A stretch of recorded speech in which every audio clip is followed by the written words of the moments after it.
बहुत बहुत शुक्रिया। और यही कहूँगा कि ऑफ कोर्स विन हमेशा सबको अच्छी लगती है और सबको इस पे मुबारकबाद भी, कौम को भी, सब मीडिया को भी, पीसीबी को भी, सबको इस पे आई थिंक खुशी होनी चाहिए। और I think wonderful performance by every individual.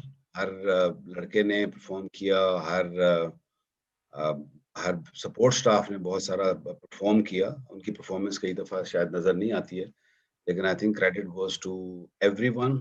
और जिस तरीके से इस सीरीज़ को खेला गया, होम सीरीज़ थी, बड़ी टीम पाकिस्तान पहली दफ़ा एक आई थी, जो कि ऊपर के नंबरों की टीम थी, तो उनको हराना और 2-0 हराना आई थिंक बहुत बड़ी अचीवमेंट है। इसका क्रेडिट मिसबा को जाता है, मिसबा की सारी मैनेजमेंट टीम को जाता है, और फिर ऑफ कोर्स जो सपोर्ट स्टाफ और जितने भी इस पे लिंक्ड हैं लोग, उन सबको मेरी तरफ से बहुत-बहुत मुबारकबाद। Well done. जी, क्वेश्चन आंसर सेशन स्टार्ट करेंगे। सोहेल इमरान, यूसुफ अंजुम और शहजाद मलिक। वकार भाई, सबसे पहले तो अस्सलाम वालेकुम और आपको हैप्पी वेडिंग एनिवर्सरी। और सबसे मैं पूछना ये चाहूंगा कि वकार यूनिस जब भी कोच बनते हैं वो हमेशा स्क्रूटनी में रहते हैं, मतलब कि परफॉर्मेंस टीम की अच्छी हो, फास्ट बॉलर्स नो बॉल करें, विकेटें ना लें, स्पिनर्स विकेटें ना लें, टीम हारे टीम जीते। वकार यूनिस जो है वो हमेशा तनकीद की जद में रहता है, और वकार फिर उसके बाद बावजूद टीम को ज्वाइन करता है और उसके बाद टीम अच्छा भी करती है। क्या देखते हैं कि ये जिस तरह आपको 3 साल का कॉन्ट्रैक्ट मिला आपके साथ मिसबाह हक का, और अभी एक सीरीज बुरा खेलती है पाकिस्तान टीम और उसके बाद कोचेस को हटाने की बात हो जाती है, तो जब 3 साल का पीसीबी मुआहदा करता है, उनको जिम्मेदारी 3 साल की दी जाती है, तो ये दुरुस्त नहीं है कि पूरा टेन्योर होना चाहिए और उसके बाद स्क्रूटनी में डालना चाहिए, स्कैनर आपके ऊपर आना चाहिए? सोहेल, बहुत बहुत शुक्रिया। पहले तो वेडिंग एनिवर्सरी की मुबारक का बहुत बहुत शुक्रिया। दूसरा ये है कि ये परफॉर्मेंस बेस्ड स्पोर्ट है। याद रहे कि सारी स्पोर्ट्स जितनी भी होती हैं परफॉर्मेंस बेस्ड होती हैं। जब आप अच्छा करते हो तो ऑफ कोर्स एप्रिसिएशन भी मिलती है और आपको सराहा भी जाता है, और फिर ऑफ कोर्स जब आप अच्छा नहीं करते हो तो उसकी स्क्रूटनी भी होती है। ज़रूरी ये होता है कि कम्युनिकेशन जब क्रिकेट बोर्ड की और टीमों की जब अच्छी होती है तो हर चीज़ ठीक होती है। जहाँ तक कॉन्ट्रैक्ट की बात है, ऑफ कोर्स मैं दूसरी, तीसरी बल्कि चौथी दफ़ा पाकिस्तान टीम के साथ मुंसलिक हुआ हूँ, तो क्रिटिक्स होते हैं और अच्छी बात है, होने चाहिए क्रिटिक्स। क्रिटिक्स होंगे तो हम इम्प्रूव करेंगे। लेकिन जहाँ तक अननेसेसरी क्रिटिक्स और just for the sake of critics, जिसकी कंस्ट्रक्टिव क्रिटिसिज्म अगर नहीं होगा तो उसका मेरे लिए वो लिटरली बामायनी है, क्योंकि मैं बहुत एक्सपीरियंस हो गया है मुझे इस काम में और मुझे पता है कि ये किस तरीके से ये सारा चलता है सिलसिला। तो आई एम हैप्पी कि अगर कोई कंस्ट्रक्टिव क्रिटिसिज्म जब वो करता है, ताकि उसमें हमारी इम्प्रूवमेंट होती है, हम उसको बेहतर करते हैं। और बाकी ये है कि जहाँ तक क्रिकेट बोर्ड ने कॉन्ट्रैक्ट दिए हैं, तो आई थिंक उन्होंने कुछ देख के ही कॉन्ट्रैक्ट्स दिए हैं। तो ऐसा होना चाहिए कि आपको जब भी सवाल जवाब हो, बल्कि मैं कहूँगा कि जैसे न्यूजीलैंड टूर के बाद कमेटी ने बुलाया था, आई थिंक ये रेगुलर होना चाहिए, ताकि दूसरी पार्टियों दोनों की एक कम्युनिकेशन होनी चाहिए, पता होना चाहिए कि हम कहाँ जाना चाह रहे हैं और कहाँ पहुँच गए हैं। तो सिर्फ ये नहीं कि हार पे होना चाहिए, जीत पर भी मेरे ख्याल में इसकी बैठना चाहिए मिलके और देखना चाहिए कि हमने क्या अच्छा किया ताकि उसको और बेहतर कर सकें। जी, यूसुफ भाई और शहजाद मलिक। वकार भाई, अक्सर देखने में आया कि लोग बातें करते हैं कि शाहीन अफरीदी के पास वर्कलोड की बहुत ज्यादा है, उसको हर मैच में खिलाया जा रहा है, तो क्या आप कोई प्लान ऐसा है कि उसको थोड़ा जो बर्डन उसको कम किया जाए? बिल्कुल जी। ये आजकल ये बात काफ़ी गर्म है कि इस बात पे, और हमारी पूरी जो मेडिकल पैनल है, जो हमारे ट्रेनर्स हैं, मैं खुद भी उसका बिल्कुल देख रहे हैं। इस बार भी ऑफ कोर्स उस पे नज़र रखी है कि कितनी क्रिकेट खेलनी चाहिए, कितनी नहीं खेलनी चाहिए। ऑफ कोर्स हम ज़रूर इसको ज़रूर कंसिडर किया जाएगा और किया जाता है कि जी शाहीन को कब देखना है, रेस्ट चाहिए, रेस्ट नहीं चाहिए। आगे पीएसएल भी है, बहुत सारी क्रिकेट आ रही है, तो ऑफ कोर्स इस पे कड़ी नजर है। जी शहजाद भाई। वकार भाई, आकिब जावेद जो हैं वो मिसबाह उल हक पर तो बहुत तनकीद कर रहे हैं कि उनका ये कहना है कि वो उनको जो है स्कूल का भी कोच नहीं वो लग सकते, और उसके साथ साथ आपके ऊपर भी बहुत तनकीद कर रहे हैं। आप क्या समझते हैं वो आपके ऊपर क्यों इतनी तनकीद कर रहे हैं? गालिबन मैंने इसका जवाब ये पिछले सवाल में इसका जवाब दे दिया है कि जो कंस्ट्रक्टिव क्रिटिसिज्म है या उसका तो मैं जवाब क्या बल्कि उससे सीखूंगा, लेकिन जो कोई अननेसेसरी या just for the sake of it या किसी को यू नो उससे में किसी ने कह दिया तो मेरा उसमें मैं उसको जवाब भी नहीं देना चाहता, because I don't think I have enough, मेरे पास इतना टाइम है कि मैं इस तरह की बातों का जवाब दूं। जी अंस एंड इजाज बाकरी। वकार भाई, हसन अली की बॉलिंग की बात करें, थोड़ा सा उनका बता दें। उन्होंने काफी अच्छा कमबैक किया है और उनकी जो बॉल है उसमें काफी स्विंग हो रहा है, तो आप उनको आइंदा फ्यूचर में आपने उनको ज़ाहिर बात है टिप्स दी होंगी और आपकी जो है वो सरबराही में और आपकी निगरानी में उन्होंने अपनी बॉलिंग में वेरिएशन लेके आए हैं। Hasan Ali is a great character, मैं ये कहूँगा, क्योंकि इंजरी के बाद आना और जिस तरीके से परफॉर्म करना और जिस तरीके से कैरेक्टर शो करना मैचेस के अंदर, I think hats off to him, क्योंकि बहुत ही अच्छी बॉलिंग की है और बहुत ही पावरफुल बॉलिंग की है मैं कहूँगा। क्योंकि मैंने इसको इंजर्ड भी देखा है, क्योंकि साल 1.5 साल ही वाज स्ट्रगलिंग एंड, और सबसे बड़ी अच्छी बात यह है कि गिव अप नहीं किया। समझने की बात यह है कि जो भी अगर फास्ट बॉलिंग करना चाहता है, जो नेक्स्ट जनरेशन भी हमारी आ रही है, अपने एक्सपीरियंस से, वसीम अकरम के एक्सपीरियंस से या और जितने भी बड़े फास्ट बॉलर्स गुजरे हैं उनके एक्सपीरियंस से मैं आपको ये बता सकता हूँ कि अगर आपने फास्ट बॉलिंग करनी है तो आपको ये इंजरीज आएंगी, और ये होती हैं, क्योंकि ये नेचुरल एक्ट नहीं है, ये एक आपकी बॉडी के ऊपर बहुत लोड पड़ता है और आपको स्ट्रांग होना पड़ेगा, मेंटली बहुत स्ट्रांग होना पड़ता है। जो कि देखा अपनी आंखों के सामने, पूरा हसन अली को फिट होते देखा, मेहनत करते हुए देखा, फिर फर्स्ट क्लास में जाके जिस तरीके से उसने बॉलिंग की है, क्योंकि याद रहे कि उसको बहुत अर्ली एज में और बहुत अर्ली करियर में बहुत ज्यादा सक्सेस मिल गई थी, तो एकदम इंजरी आना और फिर इतना अरसा बाहर रहना, ये सिर्फ मैं ही आपको बता सकता हूँ, क्योंकि 92 के वर्ल्ड कप में मैंने इंजरी को देखा था, इट्स वेरी हर्टिंग। आप बड़ा, क्योंकि इतनी हाई आपने देखी होती है और अचानक आपका बिल्कुल ऐसे लगता है जैसे दुनिया खत्म हो गई। तो जिस तरीके से हसन ने गिव अप नहीं किया, फाइट करता रहा अपनी, और जितना वो फिट हुआ है माशाल्लाह, he is doing a wonderful job. So credit goes to him, of course इस सीरीज को जीतने में बहुत बड़ा हाथ है उसका, और of course credit goes to the other players also, जिस तरीके से सपोर्टिंग रोल, शाहीन ने बहुत अच्छी बॉलिंग की, यासिर ने बहुत अच्छी बॉलिंग की, Noman was very very impressive. So I think wickets लेना जो है 40 विकेट्स लेना, it's that's how you win test matches, and I think as a pack, complete pack, Faheem Ashraf को देख लें, पूरा जो हमने 5 बॉलर खिलाए, I think they all did their job, that's why अभी हम जो बैठे हुए हैं कि 2-0 टेस्ट सीरीज जीती है साउथ अफ्रीका का, मैसिव टेस्ट सीरीज है, याद रहे, क्योंकि होम सीरीज पहली बड़ी टीम आई है होम सीरीज में, तो इट्स अ ग्रेट अचीवमेंट। जी बाकरी।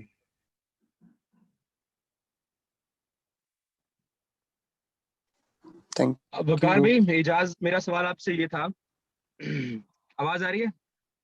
जी जी इजाज प्लीज। कि आप देखें 2015 का वर्ल्ड कप भी आप पाकिस्तानी टीम के कोच थे, तो मिचेल स्टार्क तब भी ऑस्ट्रेलिया टीम का हिस्सा थे, फिर पैट कमिंस को देख ले, उसके साथ उनके हेजलवुड है, इजाज आपकी इंग्लैंड को आवाज नहीं आ रही, टेस्ट आपकी में बहुत जिमी ज्यादा एंडरसन, आवाज उनके कट बाकी रही भी है। मार्क वुड वगैरह सारे वो कंटिन्यू करते चले आ रहे हैं।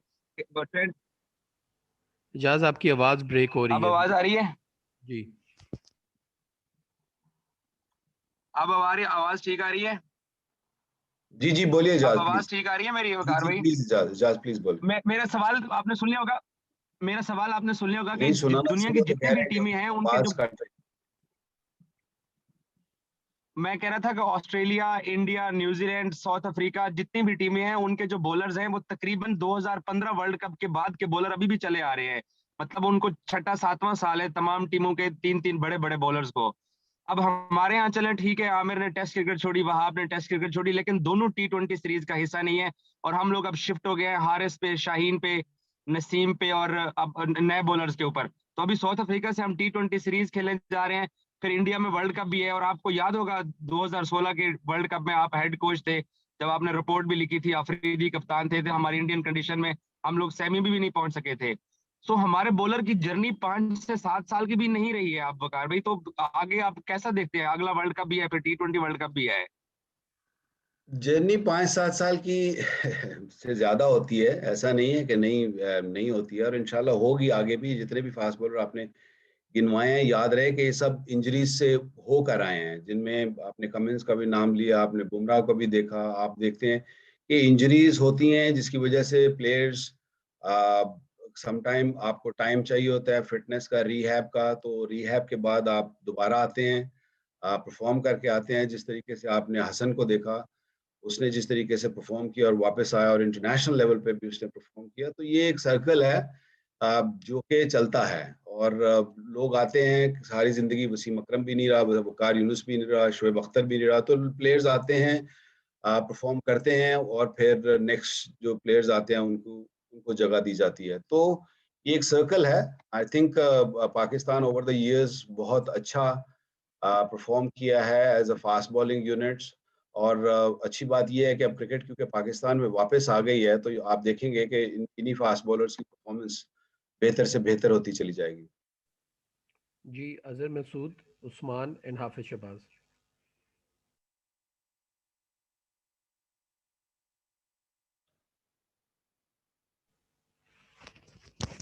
अजहर, आपको आवाज आ रही है?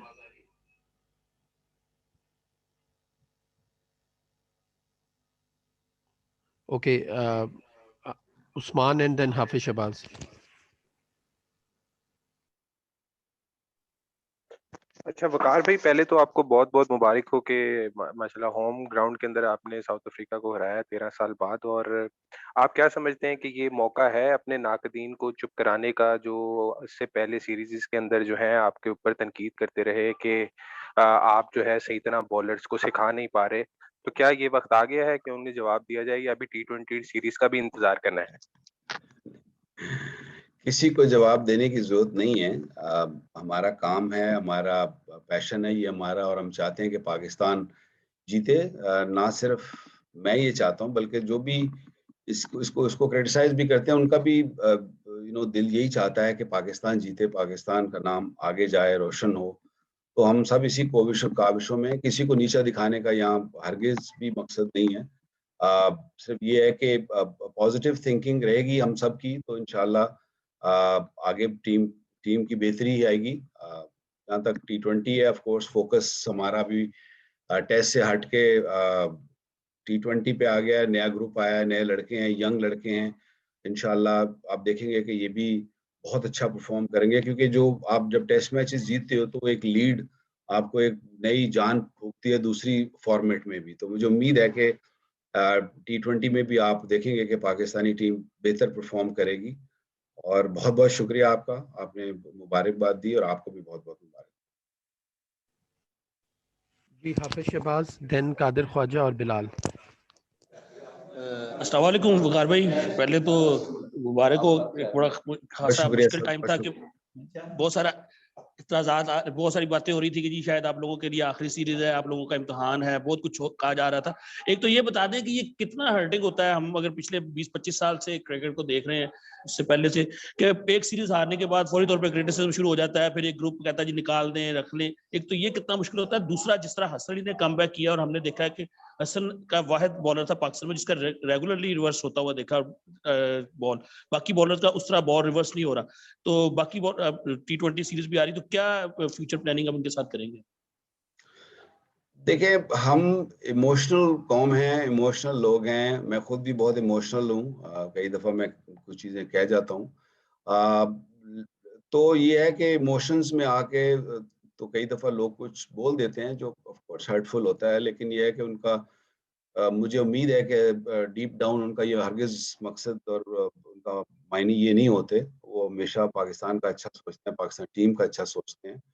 जहाँ तक अगली सीरीज की बात है कि हम बिल्कुल तैयार हैं और इंशाल्लाह जैसे कहा ना कि बॉलर्स ने जिस तरीके से विकेट्स लिए हैं, हसन ने जिस तरीके से बॉलिंग की है इस सीरीज में, तो ये एक बड़ी अच्छी और बड़ी खुशी की बात है कि बड़ी बड़ी इंजरी के बाद वो इतने अरसे के बाद वो वापस आया और जिस तरीके से परफॉर्म किया, आई थिंक ये एक बहुत बड़ा मैसेज भी होगा यंगर लॉट को कि कम बैक किया जा सकता है। ऐसा नहीं कि आपको जरा सा इंजरी हो और आप फिर घर बैठ जाएं। आप मेंटल टफनेस जिस तरीके से हसन ने दिखाई है, I think it's a great message to a younger lot and इंशाल्लाह जिस तरीके से अभी एक दो लड़के हैं जो पाइपलाइन में हैं, जो इंजर्ड हैं, जो वर्क अपना उसको रिहैब कर रहे हैं, इंशाल्लाह वो भी वापस आएंगे।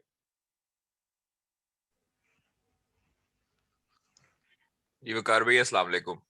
जी वास्सलाम कादर भाई।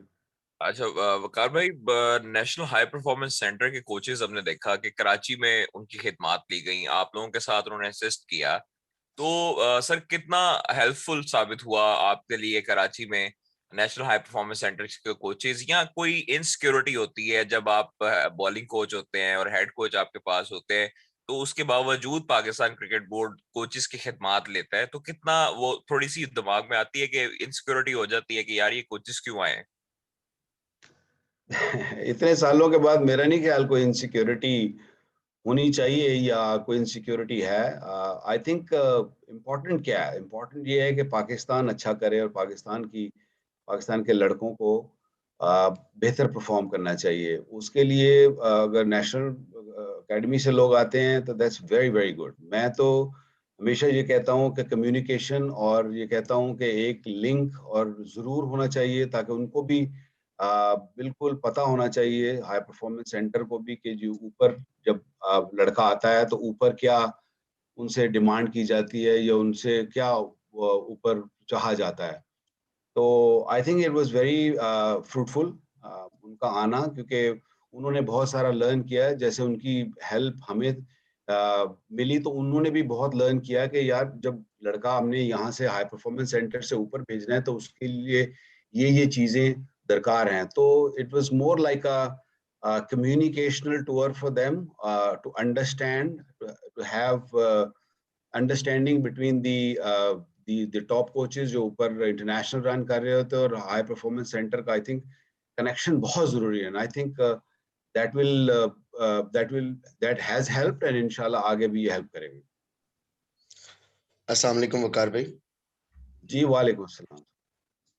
जी जिस तरह से अब देखा कि शाहीन, हारिस, हसन, फहीम, आमिर यामीन और अमाद बट इतना कंपटीशन हो गया है और ख़ास तौर पे T20 फॉर्मेट है, तो हमने कल देखा ट्रेनिंग में भी आप सबको बारी-बारी, जिस तरह आमिर यामीन को आप समझा रहे थे, इमाद बट को आप काफ़ी देर अपने पास बुलाकर आपने उन्हें समझाया, तो क्या आपको लगता है कि ये प्लेयर्स लॉन्ग टर्म पाकिस्तान के लिए खेल सकते हैं? देखिए ये पाकिस्तान की क्रीम है, आपकी फर्स्ट क्लास के परफॉर्मर्स भी हैं और पास्ट में इन्होंने परफॉर्म भी किया है और आगे फ्यूचर भी है ऑफ कोर्स। और हमारा यही फर्ज है बीइंग बीइंग फादरली फिगर और being the eldest in the group. मेरा ये फर्ज है कि उनको उनको कंफर्ट जोन में लाना पहले, एंड देन ऑफ कोर्स जो उनकी थोड़ी बहुत फाइन ट्यूनिंग है जो इस लेवल पे की जाती है उस पे उनको अपनी पूरी जो तजुर्बा है जो उसको इनहेंस किया जाए, उनको उनको बताया जाए कि क्या what is good what is not good. So it was good, अच्छा लगा कल यंग फास्ट बॉलर्स कुछ नए लड़के आए तो देख के उनको और उनके साथ काम करके बहुत अच्छा लगा। और कंपटीशन बढ़ेगा, प्रॉब्लम जरूर बढ़ती है लेकिन ये अच्छी प्रॉब्लम है। जी एहतशाम भाई and then Arsalan.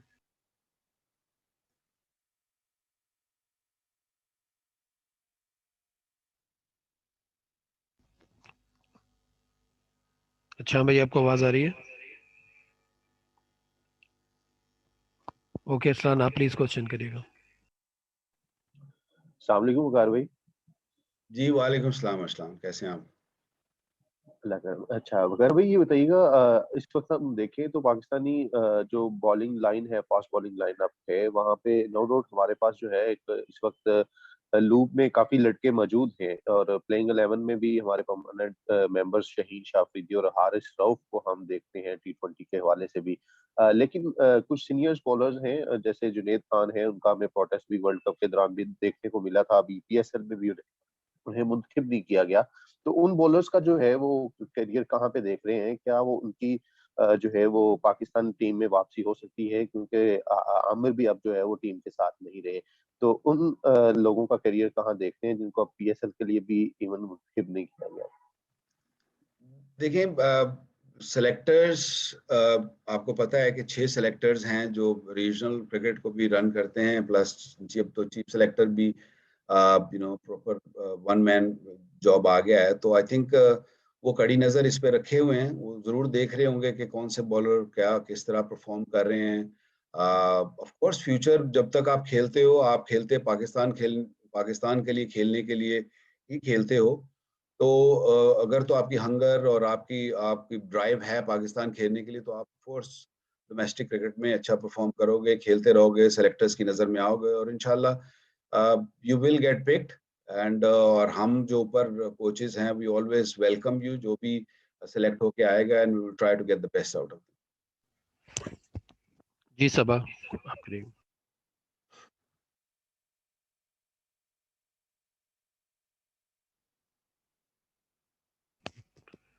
I think उनको भी आवाज नहीं आ रही। इजाज़, आपने कोई लास्ट एक रिक्वेस्ट की है, प्लीज वो आप कर लीजिए। वकार भाई, हम लाहौर में श्रीलंका से T20 मैचेस हारे थे और फिर आपने PSL में देखा कि क्रिस लेन और बेन डंक ने यहाँ सेंचुरियां स्कोर की हुई हैं। 180 190 का टारगेट हो रहा था। तो लाहौर का विकेट आपने देखा होगा कल आके। सो लाहौर का विकेट आपको कैसा दिखाई दे रहा है और कितना स्कोर आप समझते हैं पाकिस्तान के लिए चेज करने के लिए आसान रहेगा और डिफेंड करने के लिए आसान रहेगा?